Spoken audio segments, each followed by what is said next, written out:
Hare Krishna everyone, welcome back to our channel Krishna connection.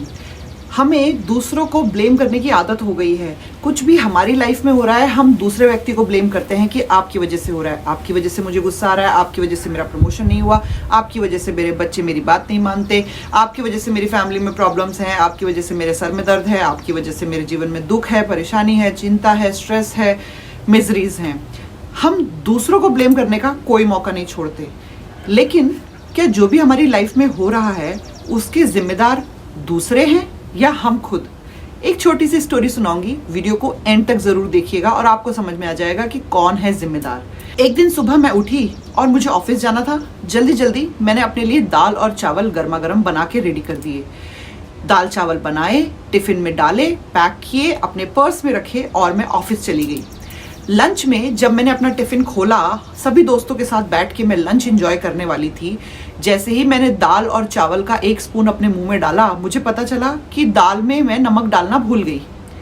अब मैं किसको फोन करके डांटूं या चिल्लाऊं? अपने हस्बैंड को, अपने बच्चों को, अपनी सासू माँ को, अपनी मॉम को, किसको? या अपनी मेड को?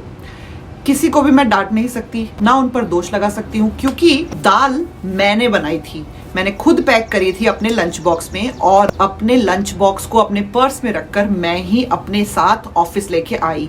तो जब मैंने दाल निकाली, मैंने धोई, मैंने कुकर में चढ़ाई, मैंने दाल बनाई, मैंने दाल परोसी, मैंने अपने टिफिन में पैक करी और अपने साथ ऑफिस लेके आई, तो इस पूरे फिनोमिना में कहीं भी किसी और का इन्वॉल्वमेंट नहीं है। मैं थी वो जिसने दाल में नमक नहीं डाला। जो दाल में नमक डालना भूल गई वो थी मैं, ना कि कोई और। तो मुझे अब वो बिना नमक की दाल खानी पड़ेगी। क्यों? क्योंकि मेरी गलती थी, मैंने दाल में नमक नहीं डाला। अब इस सिचुएशन में मैं किसी और को डांटूं, अब चाहे हस्बैंड, चाहे बच्चे, चाहे पेरेंट्स, चाहे कोई भी और, किसी और के ऊपर ब्लेम लगाऊं कि आपकी वजह से मुझे ऐसी दाल खानी पड़ रही है जिसमें नमक नहीं है। मैं इतना थक के ऑफिस में काम कर रही हूँ लेकिन मुझे ऐसी दाल खाने को मिल रही है जिसमें नमक नहीं है। किसी और के ऊपर ब्लेम लगा नहीं सकती हूँ। क्यों? क्योंकि मैंने ही तो दाल बनाई थी और मैं ही पैक करके लेके आई अपने साथ। तो गलती किसकी है? मेरी। जिम्मेदार कौन है? मैं।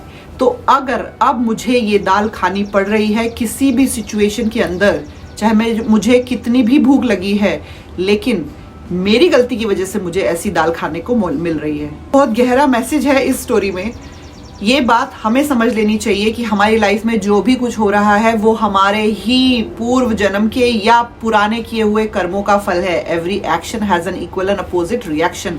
हम किसी और के ऊपर ब्लेम नहीं लगा सकते कि वो व्यक्ति मेरे साथ गलत कर रहा है। जो भी कुछ हो रहा है मेरी लाइफ में उसकी जिम्मेदार सिर्फ मैं हूं, क्योंकि मैंने कोई ऐसा बीज कभी बोया जिसका पौधा ये है और अब मुझे इस तरह का फल मिल रहा है। किसी और पे ब्लेम करने से पहले 100 बार सोचिएगा कि आप क्या ये सही कर रहे हैं, दूसरे व्यक्ति को जिम्मेदार ठहरा के, जबकि गलती आपकी है। जिस तरह के काम आप करेंगे उसी तरह का रिटर्न आपको मिलेगा। जिस तरह के शब्द आप अपने मुंह से निकालेंगे उसी तरह के वापस आपको सुनने मिलेंगे। जिस तरह से आप बिहेव करेंगे उसी तरह से सामने वाला व्यक्ति आपके साथ बिहेव करेगा। और लाइफ में भी यही होता है, जो भी हम कर्म करते हैं वही कर्म वापस घूम के हमारे पास आते हैं। Cycle of Karma. इतना समझना बहुत जरूरी है कि दूसरों को ब्लेम करना आप छोड़ दीजिए, खुद जिम्मेदारी लीजिए कि ठीक है, मैं दाल में नमक डालना भूल गई जिसकी वजह से मुझे अभी बिना नमक की दाल खानी पड़ रही है, but it's okay. Next time मैं ध्यान रखूंगी, जब कल सुबह मैं अपना लंच पैक करूंगी, खाना बनाऊंगी, तो मैं नमक डालूं, ये ध्यान रखूंगी कि पैक करने से पहले मैं टेस्ट करके देख लूंगी कि नमक सही है कि नहीं, मिर्च सही है कि नहीं, घी बढ़िया डला है कि नहीं, खाना एकदम बढ़िया बना है कि नहीं, ताकि मुझे बाद में प्रॉब्लम नहीं हो। तो अपने कर्मों को मैं ध्यान से करूंगी, वॉच करूंगी अपने कर्मों को। अपने हर एक एक्शन के लिए मैं रिस्पॉन्सिबल हूं, इसलिए हर एक्शन को करने से पहले मैं सोचूंगी, समझूंगी क्या सही है, क्या गलत है। उस विचारधारा के अकॉर्डिंग मैं हर काम करूंगी। जब हम अपनी लाइफ में इतने समझदार बन जाते हैं तो हम दूसरे को ब्लेम करना छोड़ देते हैं और अपनी लाइफ की जिम्मेदारी खुद लेते हैं, रिस्पॉन्सिबिलिटी लेते हैं और अपनी लाइफ को सुधार सकते हैं। जो पहले हमने कर दिया अब उसका कोई बदलाव नहीं हो सकता, लेकिन जो मैं कल करने वाली हूं उस काम को तो मैं सुधार सकती हूं। तो बहुत बहुत जरूरी है जिम्मेदारी लेना अपने जीवन की और अपने जीवन को बेहतर बनाना। भगवत गीता पढ़िए, हरे कृष्ण महामंत्र का जप करिए, भक्तों का संग करिए, भगवान की सेवा करिए और आपकी लाइफ बहुत ही सुंदर हो जाएगी खुद ब खुद। हरे कृष्णा।